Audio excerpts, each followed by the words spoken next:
So I'm Kalyn Bergeson. Like you said, I'm originally from Dupree, South Dakota. I grew up on a farm and ranch, and after college, I really wanted to be close to home, but I really didn't want to be home per se. There's not a lot of job opportunities, and I like to help ranch, but I'm not cut out to be a rancher. I will fully admit that. Sorry. If you could move it closer so I could hear. Perfect. Now can you hear? Oh, sorry about that. So as of right now, my husband and I are raising kids on a funny farm outside of Pierre, South Dakota, and I'm the acting executive director of the Casey Tibbs Foundation and South Dakota Rodeo Center over in Fort Pierre. So the Casey Tibbs Rodeo Center sits on Barrendry Drive over in Fort Pierre, up on the hill that overlooks historic Fort Pierre, South Dakota. And although our name is Casey Tibbs, we are much more than a museum dedicated to one individual. Today I'd like to clear the air surrounding the Casey Tibbs South Dakota Rodeo Center and tell you why it plays an important role in preserving and promoting the state sport of rodeo in South Dakota.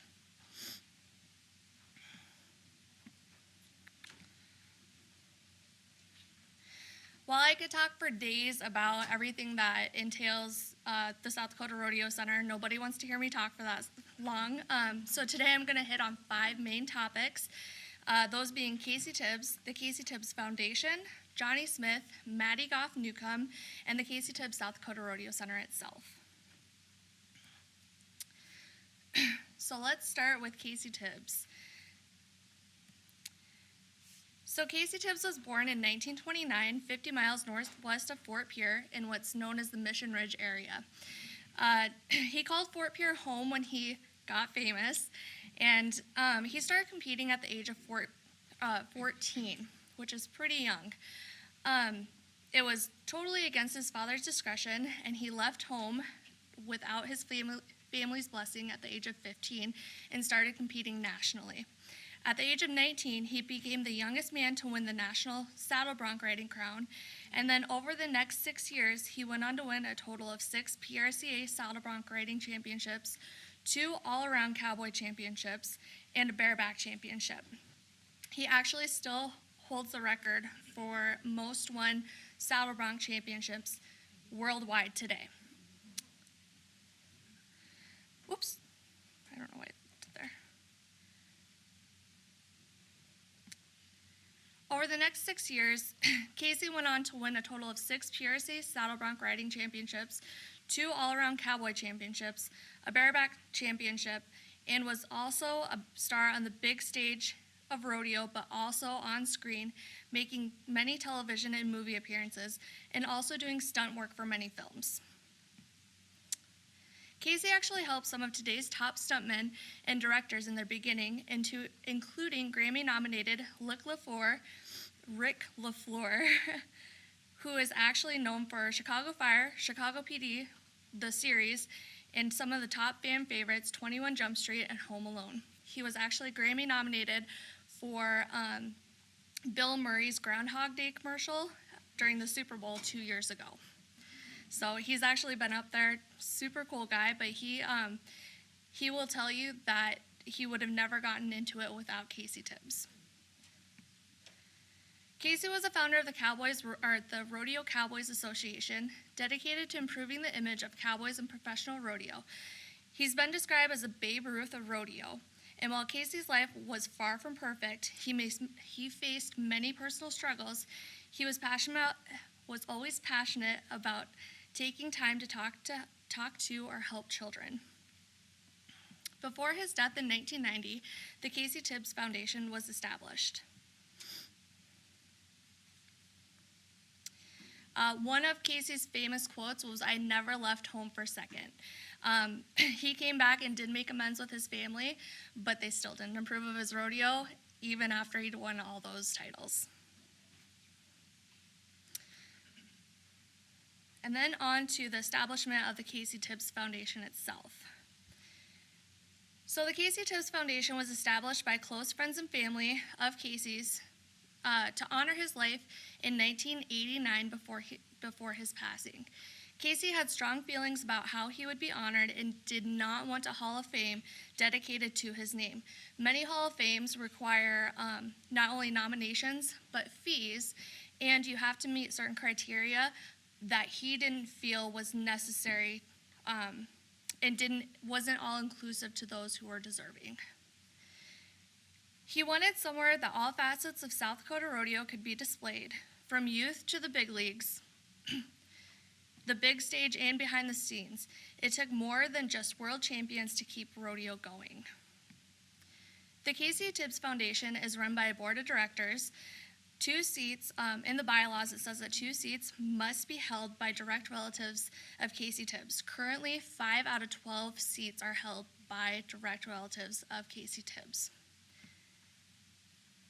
Today, the board of directors oversees the operations of the Casey Tibbs South Dakota Rodeo Center in Fort Pierre, but before the Casey Tibbs South Dakota Rodeo was started, before the building or construction started, there was no major donor, so funds needed to be raised. In that, 2 annual fundraising events were held in an effort to raise funds for a rodeo museum that still take place to this day. The first one being Tribute Dinner. Tribute Dinner started in 1990, following the passing of Casey. The Casey Tibbs Foundation hosted the first Tribute Dinner, which honored 2 individuals, Casey Tibbs and Mattie Goff Newcombe. Tribute Dinner was intended to honor South Dakota rodeo greats in their accomplishments and attributes to South Dakota rodeo. Those honored must be from or have lived in South Dakota while competing or assisting in the sport of rodeo. Over the last 33 years, we have expanded to 6 categories, those being cowgirl great, cowboy great, past rodeo great, rodeo promoter, ranch family, and animal athlete. Individuals, families, and exceptional rodeo animals are nominated by the public for 6 different categories. All nominations are reviewed by the nominating committee comprised of 6 people from South Dakota regions. This committee recommends 2 nominees from each category to the Casey Tibbs Board of Directors, who then choose the final nominees. Those chosen for the 6 categories are honored at the Tribute Dinner in November with a social dinner and presentations. Their photos are added to the permanent wall display along with many other tribute honorees from past years. So in the Mattie Goff Newcombe Conference Center in the Casey Tibbs Rodeo Center, we actually have over 100 past Tribute Dinner nominees up on the wall that you can see today, along with why they were honored. The second annual fundraising event is Match of Champions.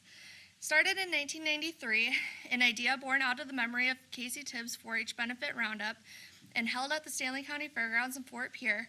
It's held every first Saturday, and this year it will be June 3rd.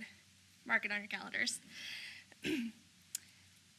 2023 will mark 5 years as a PRCA-sanctioned rodeo, bringing in some of the top-ranked saddle bronc riders in the world and some of the top broncs in the world as well. Last year, we had 11 out of the top 15 saddle bronc riders in the world in Fort Pierre, South Dakota, along with, I believe it was 6 of the top saddle broncs.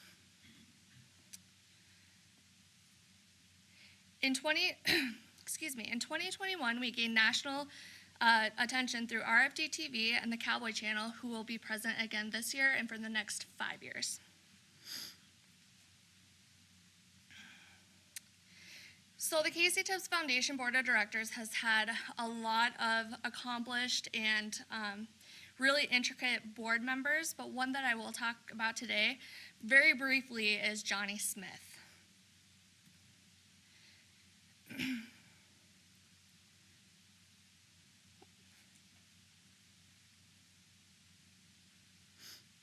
Just one moment, sorry.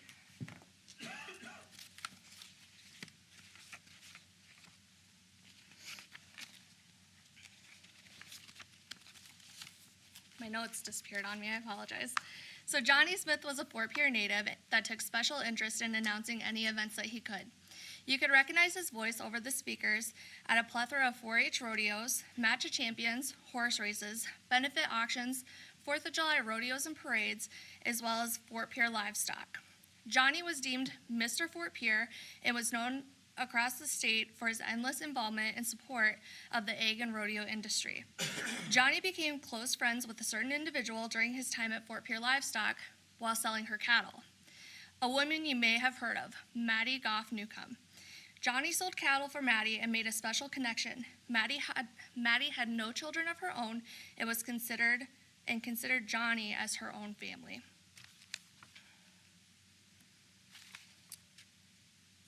Oh, there's my notes. I apologize.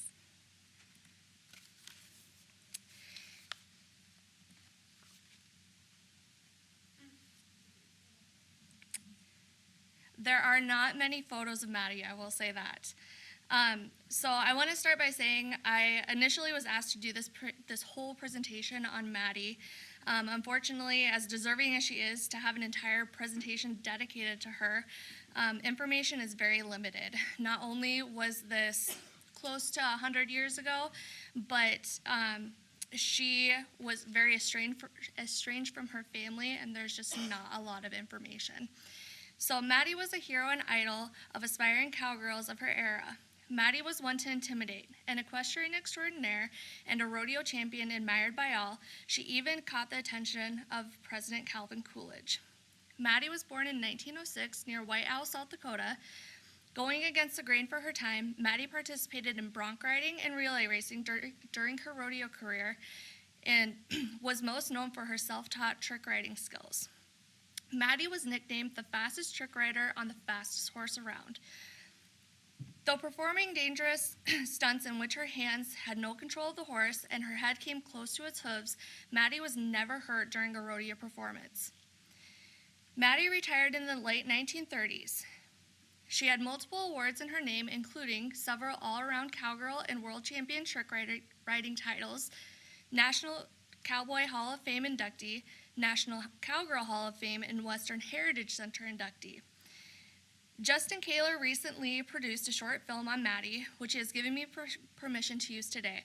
I will say that Justin is way better at finding information than I am, and this does a way better job of explaining than I ever could.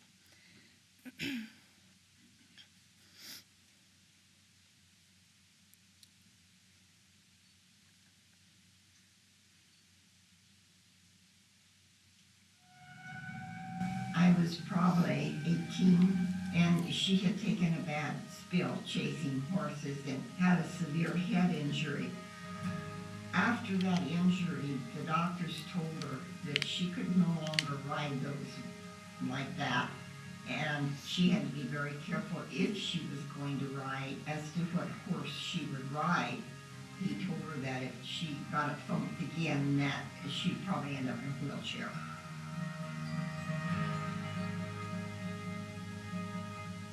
She was a cowgirl, and she was tough, and she was stand out, and she was like what I think a woman should have been. The real cowgirl can walk up to you and you just know she is. The other one, there's some of them that would really like to be, but the real cowgirl, you can tell what she is by the way she handles herself. They're not out there wearing long skirts or dresses. They're not at home taking care of kids or the house. They were definitely against the grain for being a woman during that era. She definitely was a cowgirl. She didn't like housework or cooking or anything like that. She was not domestic at all. She liked working outside. She liked working with livestock and loved riding. She could outride a lot of men. There were a lot of men that admired her. She wasn't just a trick rider. She was a cowgirl. I think that's what they probably admired the most, was that she was a cowgirl. Yes, she was a hell of a trick rider, but I think being a cowgirl and running a ranch and surviving and stuff is probably what people admired more than anything about her. I but feel that it's just what's in you. Ag is something that either you like it or you don't like it, and there is no in between. And when you like it, it's just part of you, part of your personality, part of who you are and what you like to do. She was just born into it.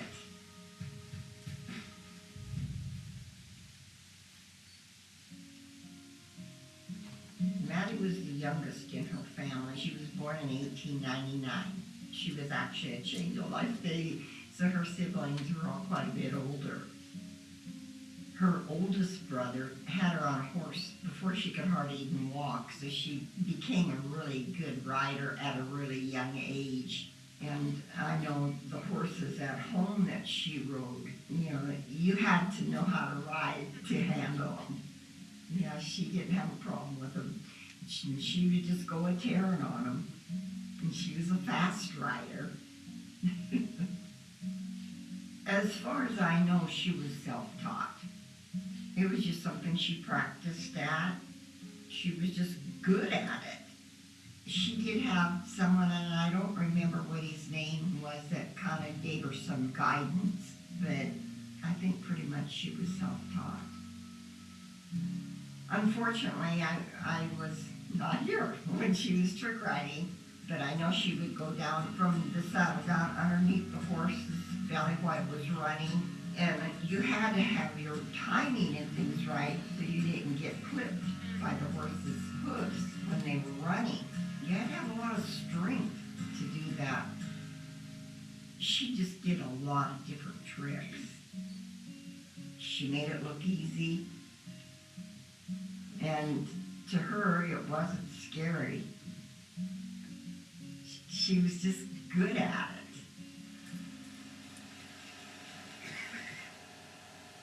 She was well known in that era of time, you know, for her trick riding and things, and she liked the attention.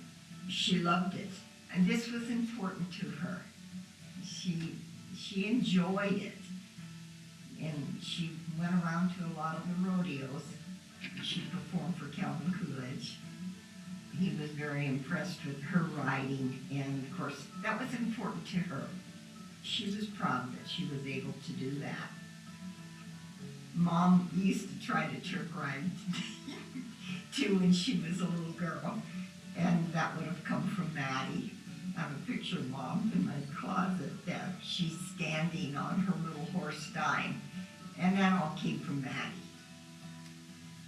It's just kind of a fun fact, I guess, to be related to her. Just was proud that she was able to have the life she wanted, exactly the way she wanted it.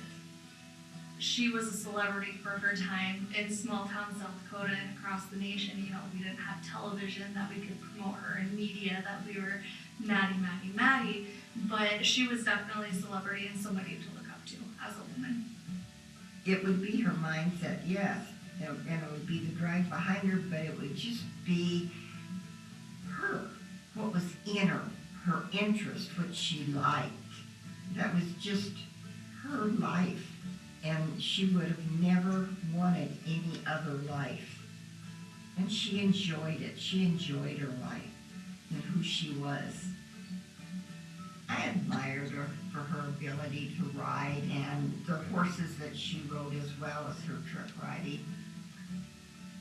She was just that cowgirl, full through and through, and got to live her whole life being that cowgirl and doing what she enjoyed, and was able to do it basically most of her life. She got to do what she loved doing. And so many of us don't get to do that.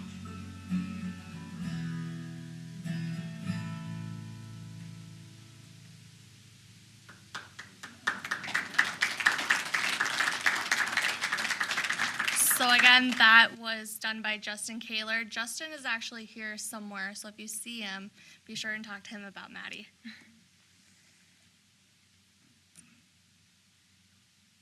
All right, so last but not least, we go to the Casey Tibbs South Dakota Rodeo Center, which is current day.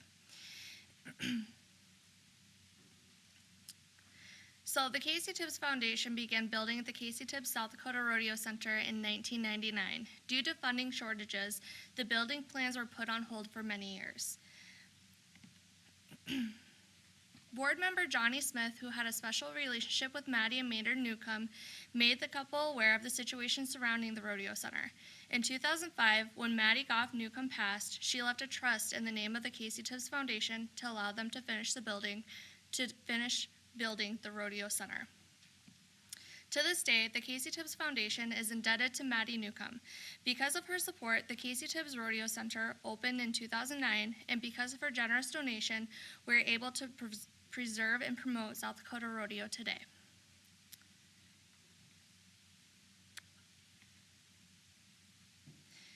So per Casey Tibbs' wish before he passed, the Casey Tibbs Foundation did not establish a Hall of Fame in his name. Rather, the Casey Tibbs South Dakota Rodeo Center was established to honor the lives of Casey Tibbs and Mattie Newcombe, along with past and present rodeo cowgirls, cowboys, ranch families, promoters, and livestock. The annual Casey Tibbs Tribute Dinner honors 6 individuals who have made an impact in the rodeo culture here in South Dakota. During this tribute, we reflect on the accomplishments of those honorees, along with the growth and love for the sport of rodeo and way of life. To be displayed in the Casey Tibbs South Dakota Rodeo Center, there is no induction process. It was very important to Casey Tibbs to recognize all South Dakotans who had,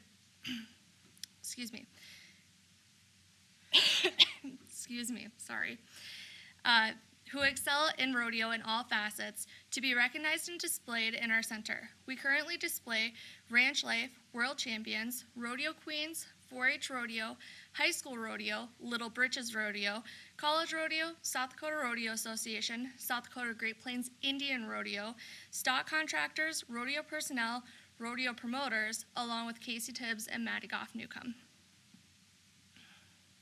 We host a variety of events in the Mattie Goff Newcombe Conference Center, which is located on the 2nd floor of the Casey Tibbs South Dakota Rodeo Center and overlooks Fort Pierre, South Dakota.